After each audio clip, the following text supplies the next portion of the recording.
ومن سيئات أعمالنا من يهد الله فلا مضل له ومن يضلله فلا هادي له وأشهد أن لا إله إلا الله وحده لا شريك له وأيضا فقد قال الله تعالى في شان حبيبه مخبرا وآمرا إن الله وملائكته يصلون على النبي يا أيها الذين آمنوا صلوا عليه وسلموا تسليما صلى الله على وآله وأصحابه وسلم صلى الله على وآله وأصحابه وسلم صلاة يا رسول الله عليكم سلام समक तुझसे पाते हैं सब पाने वाले मेरा दिल भी चमका दे चमकाने वाले सलातुनिया سلام يا حبيب الله أعوذ بالله من الشيطان الرجيم ببركة بسم الله الرحمن الرحيم ولا تبسطها كل البسط صدق الله العلي العظيم وبلغنا رسوله النبي الحبيب الكريم رب صل وسلم وبارك عليه الحمد لله والشكر لله আঞ্জুমানে আশিকানে মুস্তাফা সাল্লাল্লাহু তাআলা আলাইহি ওয়াসাল্লাম বাংলাদেশ আঞ্জুমানে আশিকানে মুস্তাফা সাল্লাল্লাহু তাআলা আলাইহি ওয়াসাল্লাম তরুণ পরিষদ ফজল শিখ দরবারে শাখা কর্তৃক আয়োজিত আজিম ও শান পবিত্র জশ্নে জুলুস ঈদ মিলাদুন নবী সাল্লাল্লাহু তাআলা আলাইহি ওয়াসাল্লাম মাহফিলে অল্প কিছুক্ষণের মধ্যে শুভ আগমন করবেন আজকের মাহফিলের সম্মানিত সভাপতি হুজুর আল্লামা পীরে তরিকত কাজী মোহাম্মদ সাদেকুর রহমান হাশেমি সাহেব। বিশেষ করে এতক্ষণ পর্যন্ত আপনাদের সামনে নূরানির পানি তকরির পেশ করলেন অসংখ্য উলামায়ে আহলে সুন্নাতদের উস্তাদ হুজুর আল্লামা সুলতানুল আলম আনসারী সাহেব কেবলা সহ এর পূর্বে আমার অত্যন্ত প্রিয় উস্তাদ হুজুর হাফেজ কারি মাওলানা মোহাম্মদ নজরুল ইসলাম সাহেব সহ অসংখ্য উলামায়ে কেরামের তকরির হয়েছে। বিশেষ করে আমার সামনে বসা মুরব্বী বাবারা, পর্দার আড়ালে আমার মুসরাত হওয়া তিন মা ও বোনেরা, আসসালামু আলাইকুম ওয়া রাহমাতুল্লাহি তাআলা ওয়া বারাকাতুহু। আমরা সর্বপ্রথম মহান রব্বুল আলামিনের আলিশান দরবারে বেহদ শুকরিয়া আদায় করি যে রব্বুল আলামিন আমাদেরকে পবিত্র ঈদ মিলাদুন নবী সাল্লাল্লাহু তাআলা আলাইহি ওয়াসাল্লাম মাহফিলে কিছুক্ষণ সময় বসার মতো সুযোগ আর তৌফিক দান করেছেন। ওই মুনিবের শুকরিয়া আদায়াতে প্রত্যেক উচ্চ আওয়াজে বলুন আলহামদুলিল্লাহ। সাথে সাথে প্যারা রসুল হুজুর পাক সাল্লাল্লাহু তাআলা আলাইহি ওয়াসাল্লামের কদমে লক্ষ কোটি দরুদ এবং সালামের হাদিয়া নজরানে পেশ করি। রব্বুল আলামিন যেন আমাদের সকলের তরফ থেকে মদিনাওয়ালা নবীর কদমের মধ্যে আমাদের এই সালামিগুলো পৌঁছায় দেয়, প্রত্যেকে বলুন আমিন। প্রিয় হাজিরিন, আজ যে বিষয়কে সামনে রেখে মাহফিল,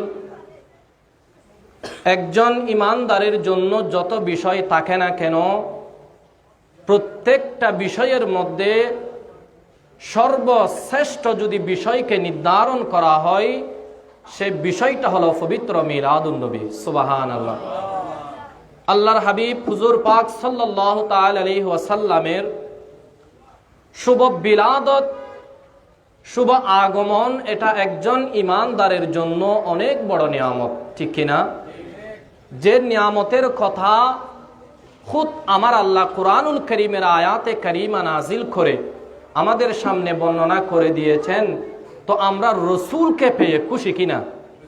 সকলে বলুন আমরা রসুলকে পেয়ে খুশি কিনা?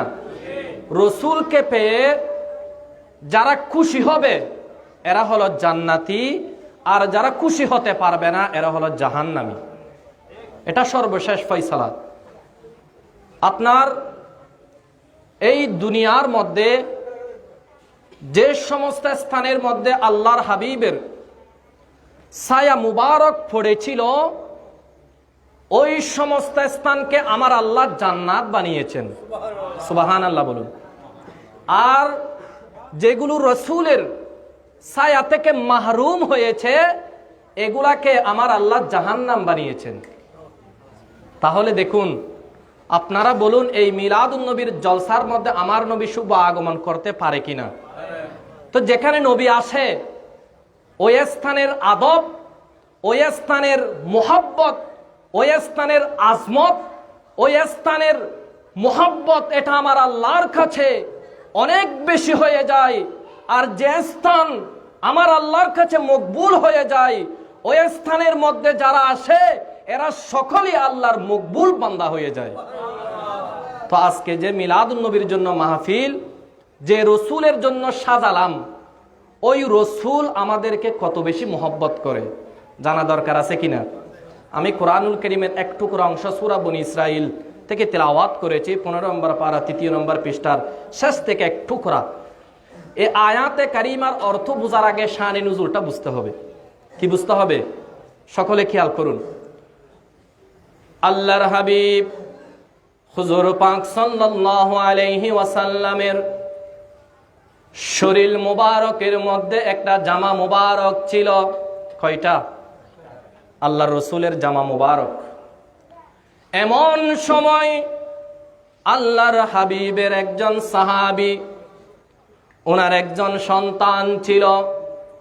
ওই সন্তানের শরীরের মধ্যে কোনো জামা ছিল না। আল্লাহর হাবিবের শরীর মুবারকের মধ্যে যখন জামা মুবারকটা দেখল, ওই রসুলের সাহাবীর সন্তান দৌড়ে এসে আম্মা জানের কাছে বা বাবা জানের কাছে বললেন, আব্বা আমার একটা জামার দরকার। আব্বা বললেন, বাবা আমার কাছে তো কোনো অর্থ নাই, আমি তোমাকে জামা দিব কি করে?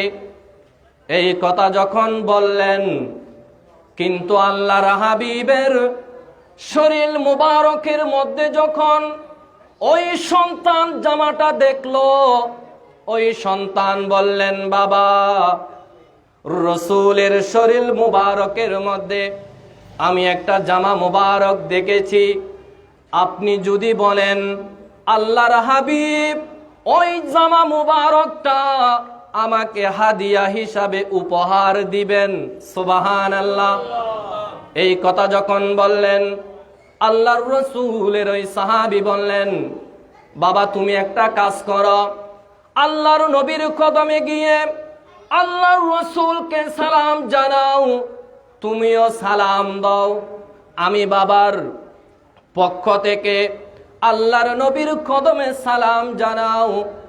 এই কথা যখন বললেন, ওই সন্তান আল্লাহর নবীর কদমে গেলেন। এমন সময় আল্লাহর রসুলকে বললেন, ইয়া রাসূলুল্লাহ, আসসালাতু ওয়াসসালামু আলাইকা ইয়া রাসূলুল্লাহ। ওগো আল্লাহর রসুল, আপনার কদমে সালাম, আমারও সালাম, আমার বাবারও সালাম। আল্লাহর হাবিব সালামের জবাব দিলেন।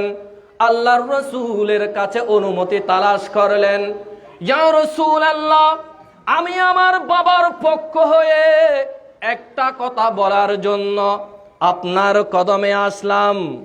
সুবহানাল্লাহ বলুন। কে বলতে লাগলেন? এগুলো রসুলের সাহাবীর একজন সন্তান। আমি যে আয়াতে কারিমা তিলাওয়াত করেছি ও আয়াতে কারিমার শানে নুজুল এটা। এই অবস্থার মধ্যে আল্লাহর হাবিবকে সালাম দিলেন, আল্লাহর হাবিবের কাছে অনুমতি তালাশ করলেন, আল্লাহর হাবিব অনুমতি দিলেন। এমন সময় ওই সন্তান বললেন, ইয়া রাসূলুল্লাহ, ইয়া হাবিবাল্লাহ, আপনার শরীর মুবারকের মধ্যে যে জামা মুবারক দেখা যাচ্ছে, আমার বাবা বলেছেন আপনার ওই জামা মুবারকটা আমাকে হাদিয়া দেওয়ার জন্য। সুবহানাল্লাহ। এই কথা যখন বললেন, আল্লাহর হাবিব বললেন, বাবা শোনো, আমি রাসূল উম্মতের কষ্ট সহ্য করতে পারি না। ঠিক কি না? নবী উম্মতের কষ্ট সহ্য করতে পারে? উম্মতের কষ্ট সহ্য করতে পারে না।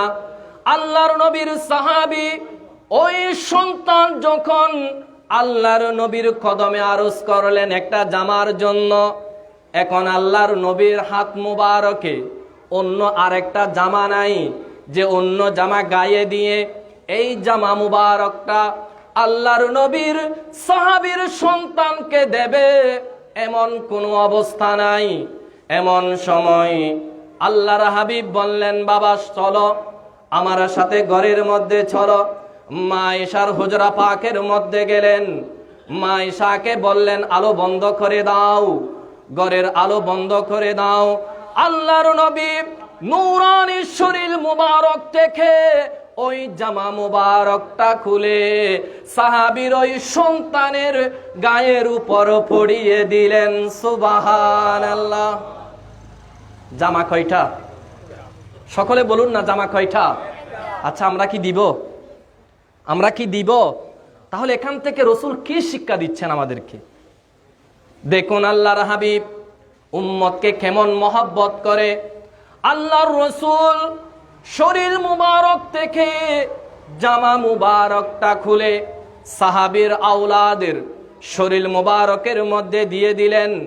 গায়ে দিয়ে দেওয়ার পর আল্লাহর হাবিব শরীরের মধ্যে আর কোনো জামা নাই, কি করবে? গর্তের মধ্যে বসা। আলো বন্ধ করে দেওয়া হলো, দরজা বন্ধ করে দিলেন। ওই দিকে আল্লাহর রাসূলের সাহাবীর সন্তান জামা মুবারকটা পেয়ে এমন খুশি হয়ে গেল, সর্বপ্রথম আল্লাহর দরবারে শুকরিয়া আদায় করলো। আল্লাহর নবীর শুকরিয়া আদায় করলো। এরপর আব্বাজানের কাছে গেলেন। যাওয়ার সাথে সাথে সন্তান বললেন, বাবা আল্লাহর রাসূলের জামা মুবারক পেয়েছি।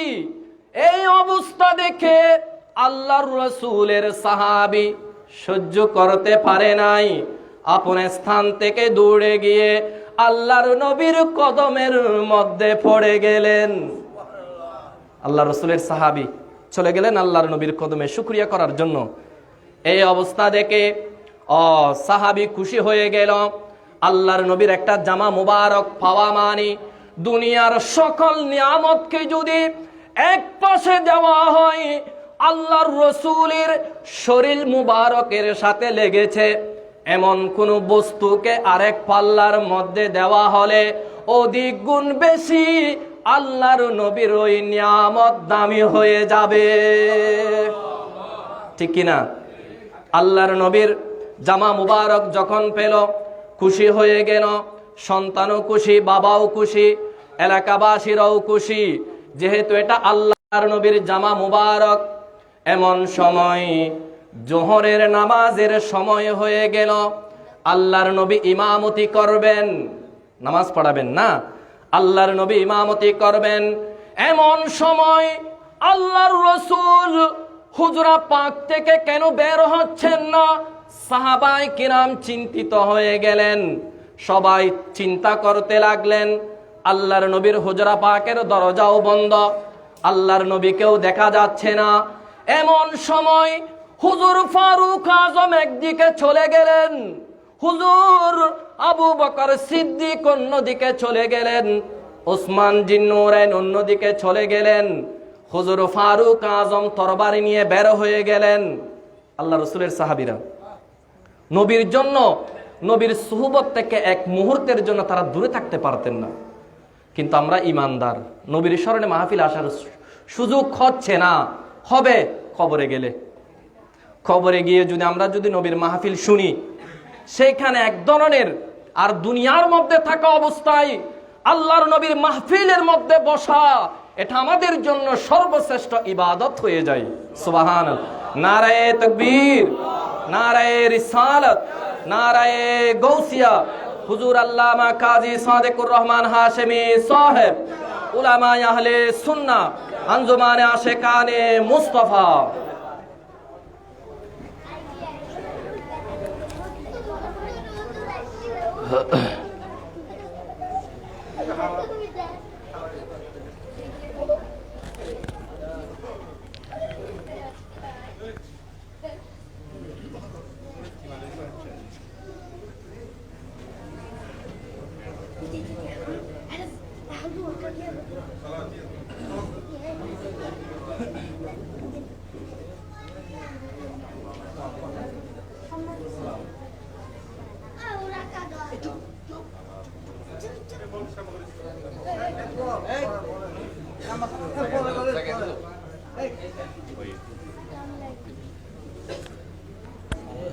মারহাবা মারহাবা। আজকের মাহফিলের সম্মানিত সভাপতি মহোদয়, আলামিন হাশমি দরবার শরীফের সাজ্জাদানশীন পীর সাহেব কেবলা হুজুর কাজী মোহাম্মদ সাদিকুর রহমান হাশমি মাহফিলে শুভাগমন করেছেন।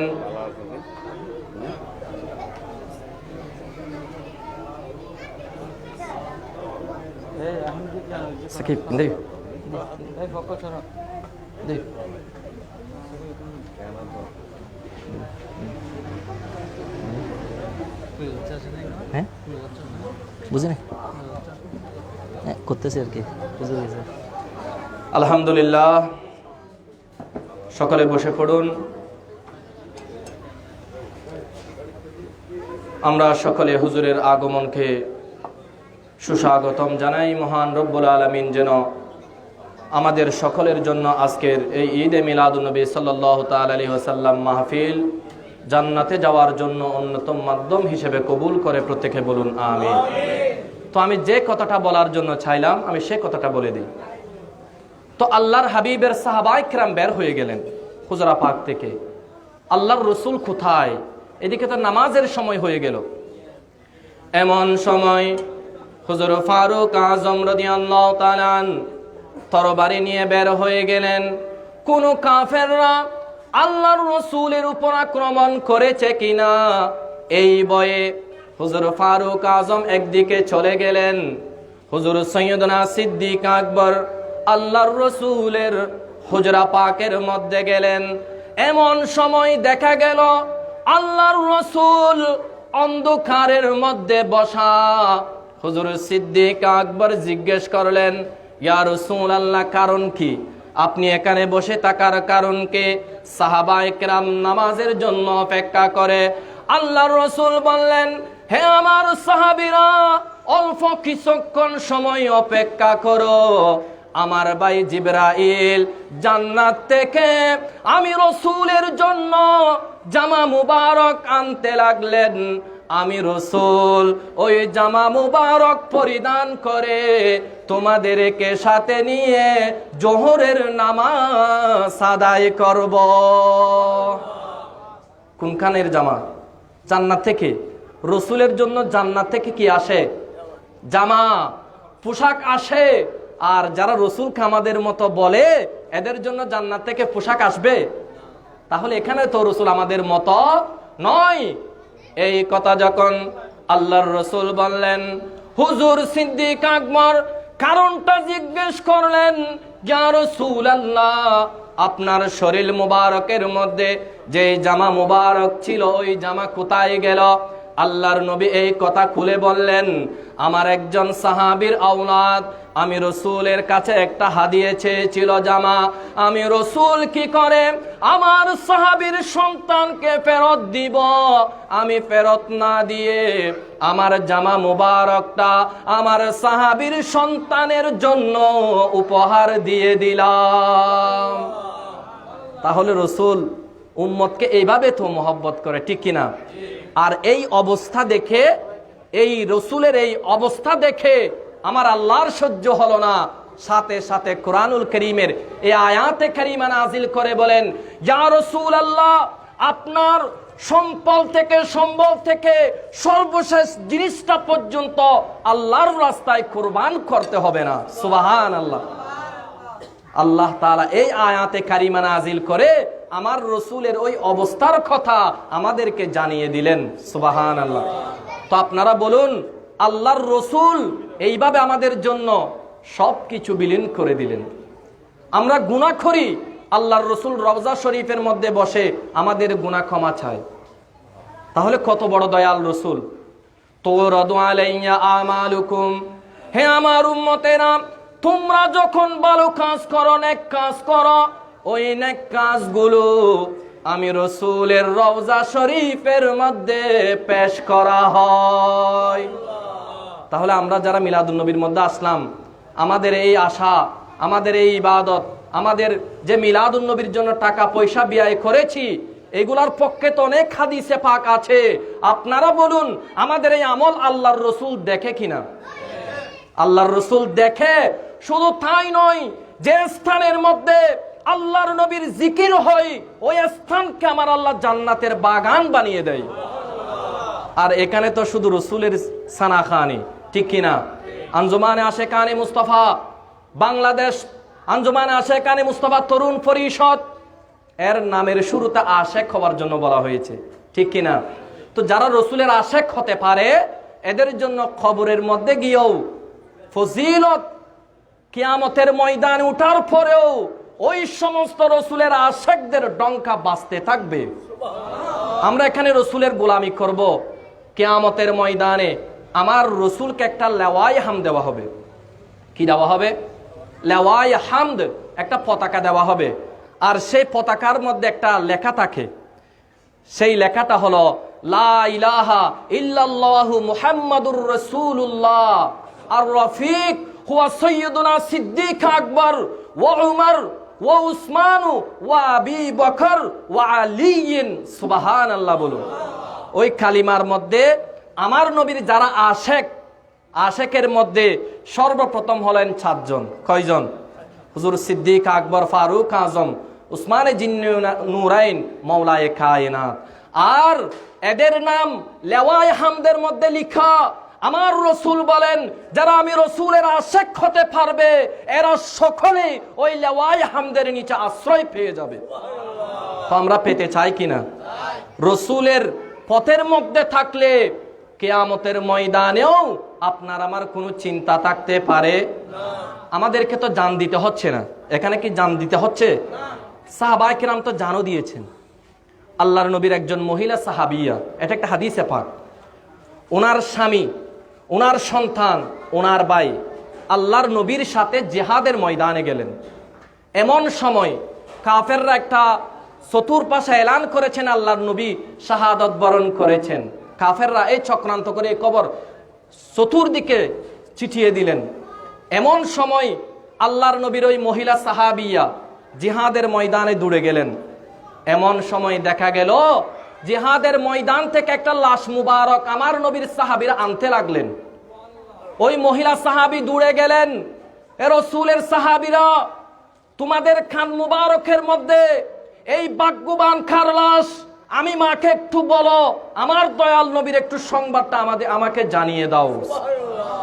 এখন দেখা গেল ওই কফিনটা কিন্তু আল্লাহর নবীর লাশ মুবারক না, ওই লাশ মুবারকটা হলো ওই মহিলার স্বামীর লাশ। সুবহানাল্লাহ।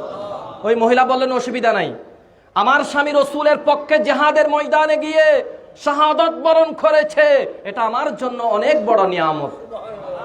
তাহলে ওরা স্বামীকে কোরবান করেছেন, জিহাদের ময়দানে আল্লাহর রসুলের পক্ষে পাঠিয়ে দিলেন। এখন তিনি বললেন, অসুবিধা নেই, আমার স্বামী শহীদ হয়েছে রসুলের পক্ষে গিয়ে, এবার বলো আমার দয়াল নবী কোথায় আছে, আমার নবীর সংবাদটা দাও। এই কথা যখন বললেন, আপনি সামনে গিয়ে দেখেন, দেখা গেল আল্লাহর নবীর সাহাবায়ে কেরামের খাত মুবারকের মধ্যে আরেকটা লাশ মুবারক। মা সামনে গেলেন, দেখা গেল, জিজ্ঞেস করলেন, হে আমার রসুলের সাহাবীরা, তোমাদের খাত মুবারকের মধ্যে এই লাশটা কার, আমাকে একটু বলুন। সাহাবায়ে কেরামের চোখ দিয়ে পানি চলে আসলো, তারা কান্নাকাটি করতে লাগলেন। কারণ একদিক দিয়ে স্বামী মারা গেল, আবার যাকে আমরা কাঁধের মধ্যে নিলাম, ইনি তো আর সাধারণ কোন মানুষ নয়, ইনি তো ওই মহিলার সন্তান। ওই মহিলার সন্তানও আল্লাহর নবীর পক্ষে জিহাদের ময়দানে গিয়ে শাহাদাত বরণ করেছেন। ইন্না লিল্লাহি ওয়া ইন্না ইলাইহি রাজিউন। ওই মা বলে, অসুবিধা নেই, আমার সন্তান রসুলের পক্ষে জিহাদের ময়দানে গিয়ে শহীদ হয়েছে, এটা আমি মায়ের জন্য জান্নাতে যাওয়ার একটা উসিলা হয়ে গেল। তারপরেও বলো, আমার রসুল কোথায়? অসুবিধা নাই, স্বামী গেল, সন্তান গেল, অসুবিধা নাই, আমার রসুল কোথায় বলো। সামনে গিয়ে দেখলেন আরেকটা লাশ মুবারক, জিহাদের ময়দান থেকে আমার নবীর সাহাবীরা আনতে লাগলেন। জিজ্ঞেস করলেন, হে আমার রসুলের সাহাবীরা, কাঁধের মধ্যে এই লাশটা কার? তারা বললেন, মা, এটা আর কেউ নয়, এটা তোমার সহধর্মণী, তোমার মায়ের পেট থেকে তুমি যে মা থেকে হয়েছো, ওই মায়ের রেহেমের মধ্যে তোমার সাথে তোমার যে ভাই ছিল, ওই ভাই রসুলের পক্ষে জিহাদের ময়দানে গিয়ে শাহাদাত বরণ করেছেন। তারপর বললেন, আমার রসুল কোথায় সেটা বলো। তখন আমার নবীকে যখন দেখলেন, সামনে গিয়ে দেখা গেল সাহাবায়ে কেরাম আমার নবীকে ঘিরে রেখেছেন। এমন সময় বললেন, ইয়া রাসূলুল্লাহ, আপনি আছেন, আমার জন্য কোনো গোটা দুনিয়ার নিয়ামত আমার হাতের মধ্যে আছে। কারণ রসুল থাকা মানে গোটা নিয়ামত থাকা। একজন ইমানদারের জন্য রসুলের চাইতে বড় নিয়ামত আর কিছু হতে পারে? তো আল্লাহর নবীর মিলাদ আমরা যারা আসলাম, একটাই ফয়সালা, এটা আমাদের জন্য জান্নাতে যাওয়ার জন্য অন্যতম একটা ইবাদত হয়ে যাবে। এটা আমার কথা নয়, এটা কোরআনুল কারীমের আয়াত, হুয়া খায়রুম মিম্মা ইয়াজমাউন। আল্লাহ তাআলা যেন আমাদের প্রত্যেককে সত্যিকার রসুলের আশেক, আঞ্জুমানে আশেকানে মুস্তাফার দলভুক্ত হয়ে নিজেদের বাকি সময় যেন কাটাতে পারি, আল্লাহ যেন তৌফিক দান করে, আমিন। ওয়া মা আলাইনা ইল্লাল বালাগুল মুবিন। আসসালামু আলাইকুম ওয়া রাহমাতুল্লাহি ওয়া বারাকাতুহু। মিলাদ পড়ি বলুন রাশেদ।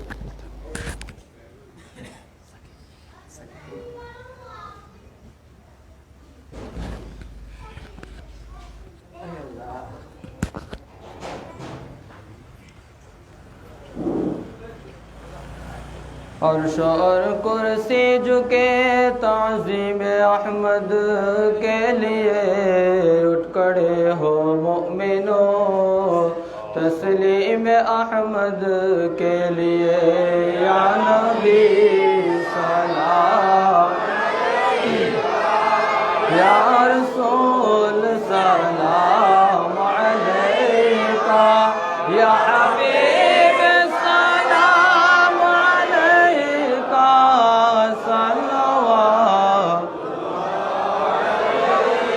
सय्यदी या रसूल अल्लाह, वसल्लम अलैका या हबीब अल्लाह। मेरे आका ऐ खुदा, रोज़े अज़ल से मैं ख़ुबे मारे रसूले, ख्वाब में एक झलक दिखा दे, रोए अनवारे रसूले।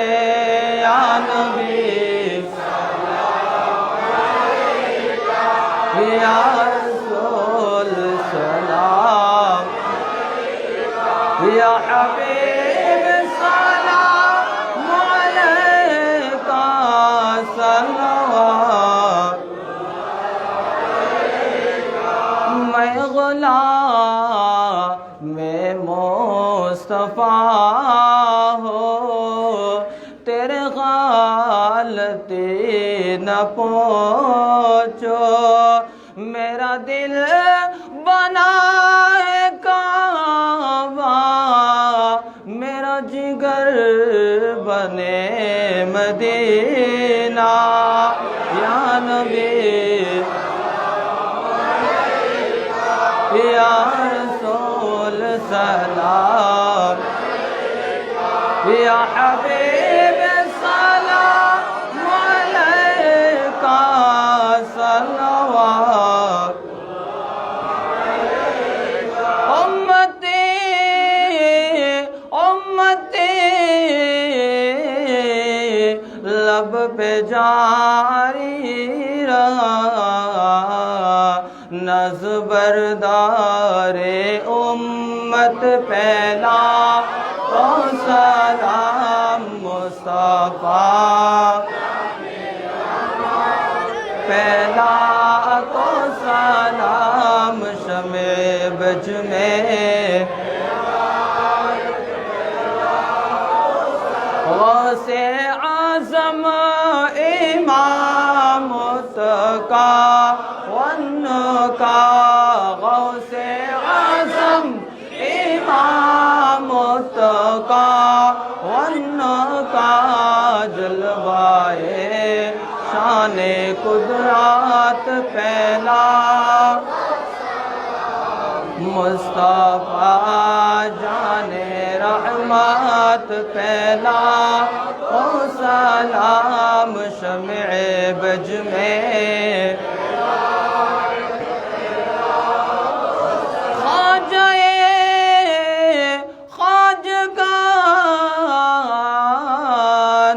خواجہ غریب نواز اس معین دین و ملت پہلا او سلام مصطفیٰ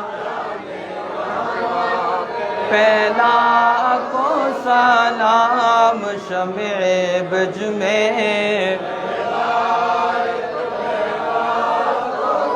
مشکل کشا حاجت روا قبلہ غوث مجھ بندار عاشق مصطفیٰ غازی شیر بنگلہ جن کے ہر ادا سنت مصطفیٰ ایسے پیرے خط پہلا کو سلام مصطفیٰ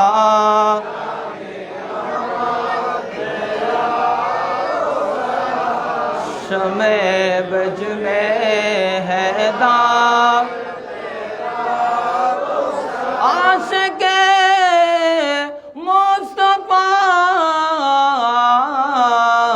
قبلہ امین ہاشمی ان کی بے حد کرامت پہلا کو سلام مصطفیٰ جان رحمت پہلا او سلام شمع بج میں مسجدہ کرو یا کہ دل کو سنبھالو مسجدہ کرو یا کہ دل کو سنبھالو محمد کی چوکھٹ نظر آ رہی ہے اسی بے خودی میں کہیں کیوں نہ جاؤ تڑپ کمل والے کی تڑپا رہی ہے دو عالم کا داتا میرے سامنے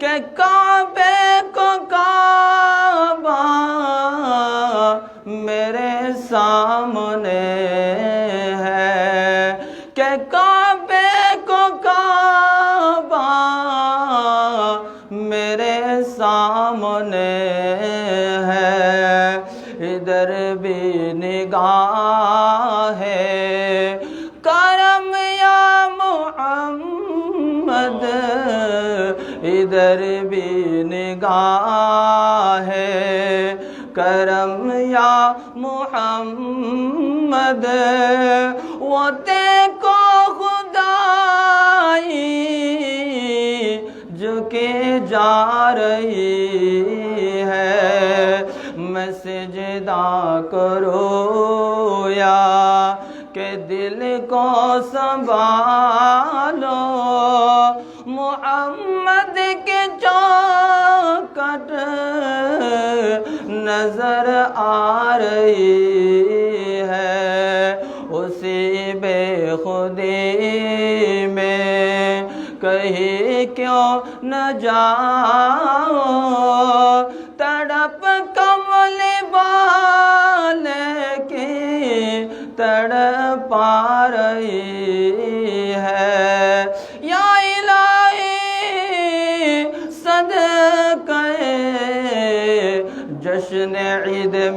اولاد رسول یہ سلامی آج زانا ہو قبول مدینے کے چاند ہزاروں سلام مدینے کے چاند لاکھوں سلام مدینے کے چاند کروڑوں سلام مدینے کے چاند بلغ العلا بکمالہ